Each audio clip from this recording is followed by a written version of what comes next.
Good evening, everyone, and welcome to the Beacon of Light podcast tonight. My name is April Tribe Juke, and I am broadcasting tonight from Twin Falls, Idaho. And I am with the most amazing woman tonight. Her name is Karen Gibbs. And Karen, where are you broadcasting from this evening? I'm on the Sunshine Coast in Queensland, Australia. Wow, amazing. So, you guys, we are not only across the pond, but we are on the other side of the world. So, we are really excited to bring you Karen tonight. So, without further ado, let's go ahead and get this thing started. Here we go. Again, if I can punch the right buttons. I'm April Tribe Juke. Welcome to the Beacon of Light podcast. I believe we are all made with light, and light is hope. This podcast brings authors who write stories of hope to all of you. Your journey to be inspired and amplified by these stories starts now. Excellent. We're so glad that you are here tonight or this morning if you are watching from Australia. So, again, this is an exciting time for us to bring to you this amazing book. Karen just released this book about 4 weeks ago. And so, this is an announcement for everyone here in America to go out and grab this book because this book, Stop the Downward Spiral, is something that's not just what Karen put together. As she's going to explain tonight, how all of this came about is something really connected to her family, her son, actually. So, Karen, share a little bit about your background, and then we're going to dive into this book. Okay, well, basically, I run Facebook pages and groups to support people. That's what I've done previously. And I have a son who struggled with depression and anxiety for 12 years. And he was on a mission to help people who struggle with depression. But sadly, 6 years ago, he passed away. So basically, my book is to leave a legacy for him using his writings and his message. I've written the book to get it out to help, anyone who's struggling. Yes, anyone who is struggling out there. And we know that so many people have had a disconnect socially with so many things because we know of the pandemic that is happening all over the world. It is a really interesting time that as we separate ourselves, we are noticing more and more depression, anxiety, and struggles really in the world. And as Karen and I were talking a little bit before we started, it's that humanity was built to be connected. And as we are forced to unconnect and not physically being able to be together, it can be a real struggle to continue things forward. We've got Jan here from the Louisville area. Thank you, Miss Jan, for popping in. We're so glad to see you and being a part of this global information about stopping the downward spiral. So, Karen, share us a little bit about this book and how it might be able to help others. Well, basically, the book is, as I said, Matthew's message. He was trying to help people who struggle with depression, but also their carers, loved ones, family, and friends who might not understand depression and they don't know what to do. So they need to learn, how to deal with someone who has depression. Quite often, there's a stigma involved, and we tend to tell them just to get over it or that sort of thing. And they end up feeling like they've done something wrong. And so they isolate themselves, which leads to a downward spiral. So that was his basic message that I've put into the book. So in that book, are you able to share with the readers messages of hope, maybe skills, how to do, what to do things? Share with us maybe one that really sticks out that might be able to help someone here in our audience tonight. Well, there are many, and the whole thing is to have hope, never let go of hope. Matthew used to say, hope is eternal. There's always hope, no matter how bad you feel, how low you go. There's always hope. And the main message I would say is to stay connected. Like don't don't isolate yourself in any way. If you have depression, speak up. Go to those that love you and you love, and speak to them about what's going on. And for those that have a loved one or a friend suffering, try to be there for them, even just a, even a text message. I'm thinking of you. And the other thing is, you don't have to have all the answers. You don't have to know how to fix it. You just need to be there for that person. That is fantastic advice because I think that takes the burden off of those people who are caring and helping, Yeah, really being there and being an empathetic ear, listening, allowing them to maybe share, and possibly I would offer or have an idea of be a good distractor, right? Distracting them to something that could be fun, something that just might be a way of laughing. I'll never forget my cousin who for a time was very, very sick and she had an upper respiratory illness. And so for 4 weeks, she was stuck in hospitals and all of that. And we couldn't visit. And finally, she was able to come out. We didn't want to talk about all of this that had happened to her. So we went and saw a movie, just a comedy. And we laughed and we laughed and we laughed. She started coughing really badly because we were laughing so hard. But it was just such a healthy distraction, and with all yes, that laughter, we knew we were gonna probably share about the experience and all of that, but we just needed a time to be together and to just have some fun. Sometimes that's the support that we miss or maybe even forget because we're worried or concerned, and rightly so, but sometimes just being together can really just help in so many ways that are simple, right? that's amazing. In the part three of my book goes into connection with adventure. See, a movie, that's an adventure, but it's a small thing you could do. But this was one of Matthew's things, that he believed we need to stay connected and do things together, get out there and actually do things. And quite often, people with depression or struggling with depression don't want to. They'll say, no, I just want to stay here. I don't want to do anything. And sometimes just sitting there with them, just being there means so much. And in time, you can probably get them to go out and do something. But the point is to keep that connection no matter what it is. Even if you feel like you're doing nothing, just being there is something big. So it's all important.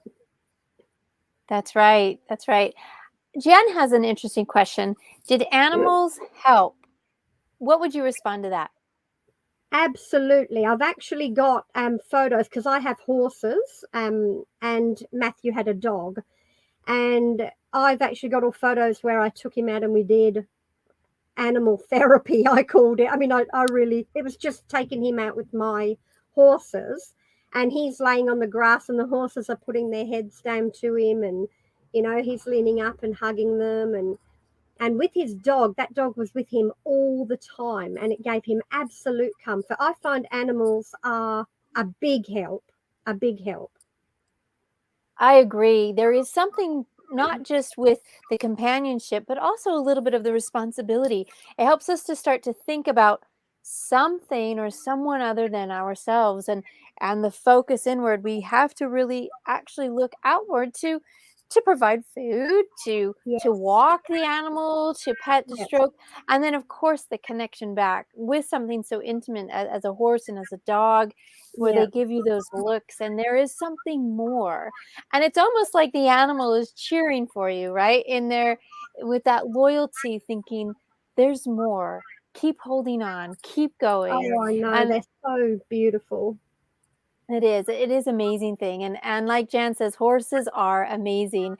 I find that really interesting to go out in a place of nature where the horses were with the grass, having them nudge him, hug him. There Yeah, is just something incredible. And I feel that animals have definitely been a gift to Yes, so many of us here. And as we yeah. our pets are, there is a connection there that can help. Fantastic question, Jan. Thanks so much for letting us know you've got horses, 2 dogs, and these animals can be a source of that. Do you address that in the book of Stop the Downward Spiral? Actually, I don't bring in the thing about animals in the book. I haven't brought that up into it, but it is something that we did in our life. And for me personally, it's getting out into nature, which I mean, I presume that would encompass animals as well, but getting out into nature and being connected and, just letting all that come into you is just so helpful. And animals, like you said, are like dogs, for example, so loyal and they're just so comforting to be around. So, as I say, Matthew had his dog with him all the time, and we've obviously inherited that dog. So we've still got him now. He's a big dog, and he's 8. And me looking after him now, so it's even helping my mental health because to me, I feel like it's something I can do for Matthew even after he's not here. So to continue looking after his dog for him, I'm still doing something for my son, which comforts me. That might seem strange, but that's how I feel with the dog. I think that's a beautiful way to also continue that legacy, to Yeah, remind it that Matthew is still very connected with you and keep the mission alive. I love how you said going out and taking action outside in nature. And yes. so you say you live on the Sunshine Coast, so I'm assuming that you probably go to a beach probably often, right? And what kinds of things do you talk about or discuss that nature can help with people who are in that depression that will help stop it? Well, this was the thing. Matthew's plan was to take 5 people who struggled with depression and take them on an adventure. And he looked back to memories of times that he had at on the coast, in the ocean, the Great Barrier Reef. And I go into those stories in the third part of the book because the third part is the hope and the getting out there and what to do. So we tell the story of what he did out there with his canoe, and he loved fishing and that kind of thing, and canoeing. So the stories that he did there, and one of them got into the paper because he caught this giant fish, but he also used that time to speak about depression. Um, so his plan was to use those memories and those skills that he had to take other people out on an adventure. So all of that is in the book, and of course these are just ideas. People, they've got their own things that they love to do, and any adventure is an adventure. So the way Matthew did it might not be the way other people would do it, but it's the principle of that connection and that adventure that's going to make the difference when they're suffering with depression. Right. And why is that? Why did Matthew really want to encourage that? Because he felt the isolation. We couldn't find answers for him. We just couldn't find the answers, and we were listening to what, the old school way of thought: pull yourself together. Like, for the first years nobody knew what to do, and he was in this dark place, and I suppose we said and did the wrong things. And although we've always been so close, he felt that isolation, and he ended up going down that path of using alcohol to help him get through the depression, because at first it does seem like it's helping the depression. And that's his message: don't do it, because it actually doesn't help. You think it does at first, but you're going to be in a far worse place, and you do become isolated from your loved ones. So he went to the Solomon Islands at one point, which absolutely helped him. And that's where he got the idea to do this in a way that he could do it to help other people. And hopefully it was he planned for it to be like the first one, and then for it to maybe go on as a permanent thing. But of course, he passed away before he got a chance to do that. He was fundraising, beginning to fundraise at the time when he passed away, which was why I felt that it just had to be continued. We couldn't just leave it all there. And all his writing was there, and um, yeah, I just felt I had to get it into a book to help those people that he was trying to help. And as I said in the beginning, I've always been someone to try to help other people and support other people, through my Facebook groups and pages. And so it just seemed a progression for me to do it and a way that I could do it. We've all got different skills, I suppose. That's so true. We do have these different skills and the opportunity and ideas.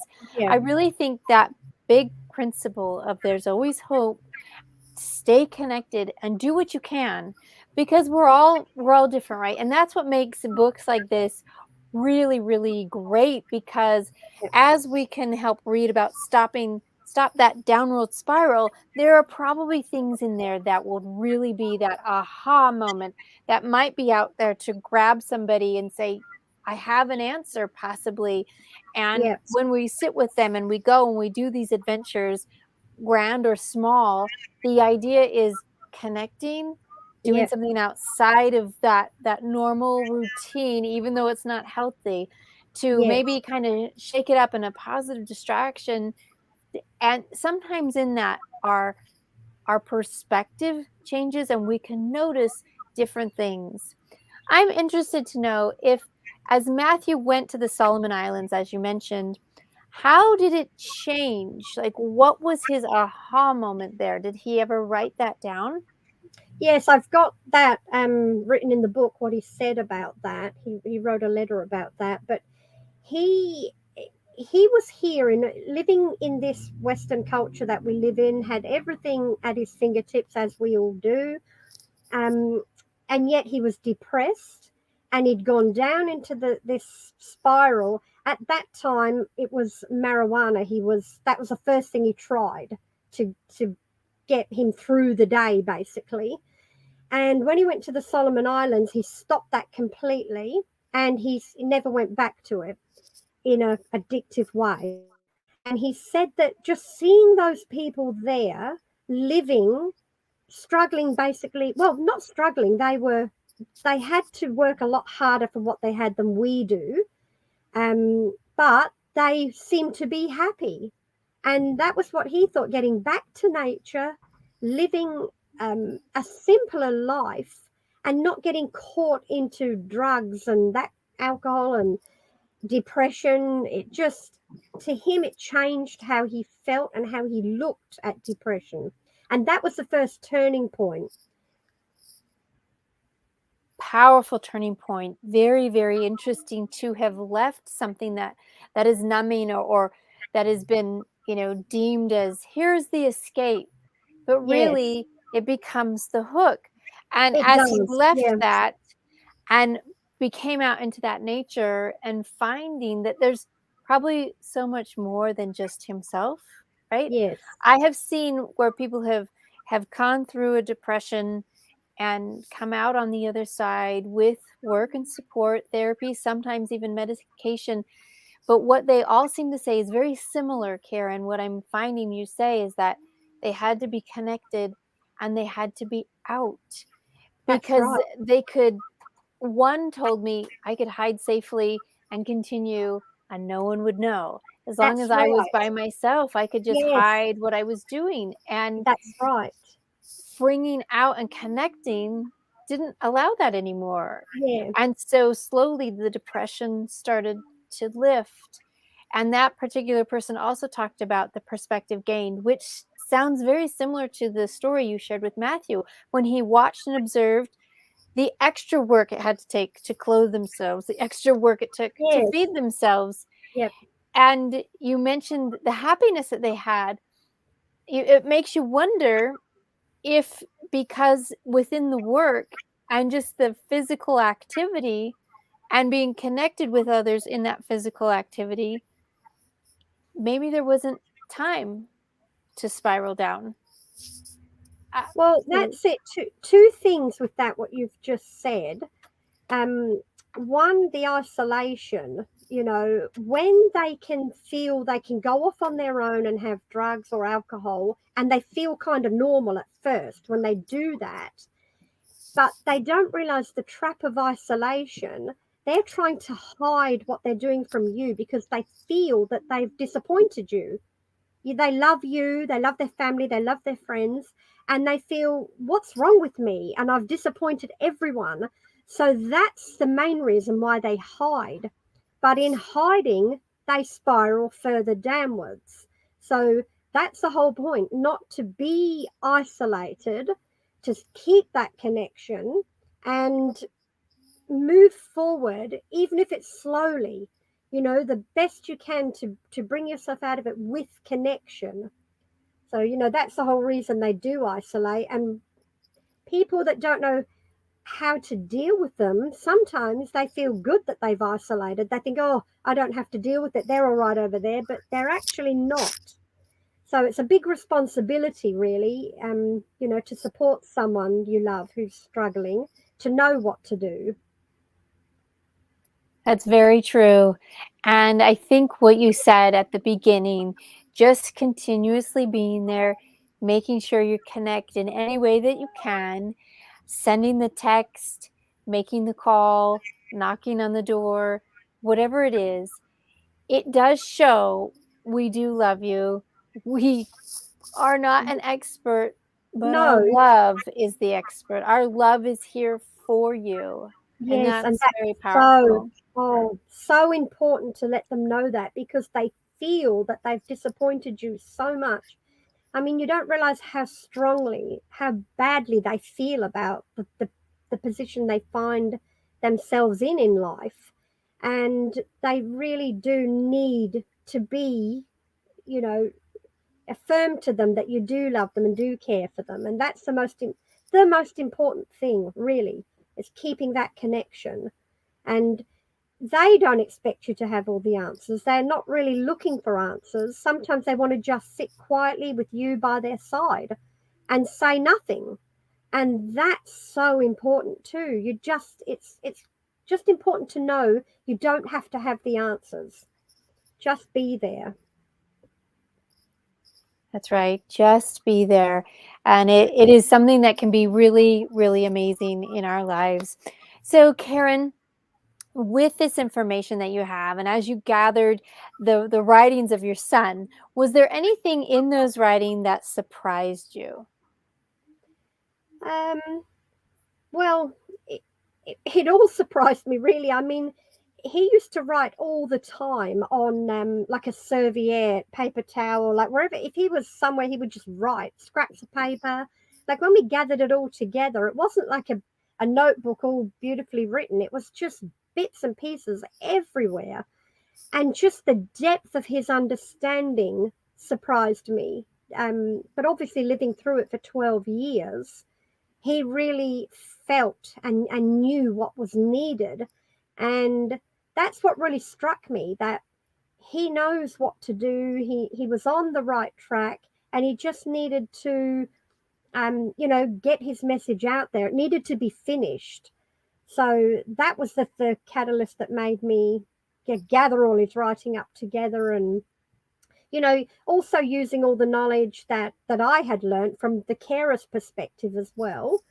And obviously, I was thrown into grief and depression at his passing. So it all just culminated into this book, which I've had such good feedback on, that it's helping so many people. And that's the whole goal. It's not how many copies are sold. The most important thing with how many copies are sold is how many people are it's helping. That's what's important to me. That's right. The importance of that help. And we hope that this message out to all of you tonight through the Beacon of Light podcast, you can get a copy and read through it, pass it forward to really help someone else. I think I have a few people that I would like to share it with, because their perspective really matches a few of the people who I know. And sometimes, right, they don't feel very comfortable in divulging some of the information, That's right. or they think this is the only experience, only I can experience and understand this. No one else can do it. But maybe through Matthew's experience, like you shared with some addiction with alcohol, others who are suffering with that specifically, that might be something that they could read through and go, oh my gosh, someone else gets it like I do. And that is a huge support. So, Yes. Karen, with our time kind of running down, what would be your message to the world, your beacon of light message about the book or about this message that you haven't quite shared with us yet, just so that we can have something on these last 2 minutes? Well, basically, it just is, I mean, I have shared already, but the connection and the support. I've just about to launch a book called Your Pocket Coach, 25 Powerful Reminders. And that's just a little book that I mention in Stop the Downward Spiral, that, anyone that's struggling with depression, they can have that in their pocket or in their bag, and there's places to journal their thoughts. Journaling and looking outward from yourself is a very important thing to do. That really helps depression. And that's one of the things Matthew said. And Matthew, with his creativity and his writing, he did that and it helped him. So I'm about to launch this little pocket book to help people, a bit of something extra, that it's like having, a coach in your pocket when you need someone to talk to. So it's just another little layer of the book. Beautiful. That is a wonderful thing to have, and feeling it so intimate right there in your pocket. Maybe your own Yeah. little Jiminy Cricket, right? That own idea right there where you can have something Yeah, right and allow that coaching, possibly from Matthew's influence and that's spirit right. to help things go forward. What a That's brilliant right. idea. Yeah. Brilliant. And to leave that with us as this Beacon of Light podcast closes. Thank you so much, Karen. And thank you, Jan. Thank you, other Facebook users who have been watching this evening. And please run out there and grab this book, Stop the Downward Spiral. Share it with your friends, with your neighbors, with that loved one who you know is suffering today, so that they have another opportunity, possibly another perspective that is new, that might help them to reconnect, not isolate, stop the depression, come forward, and really live and enjoy their life. Beautifully said. That's it. Thank you. It's lovely. Thank you, Karen. This has been wonderful, and I'm so thrilled that you were here tonight. Goodbye, Thank you. everybody.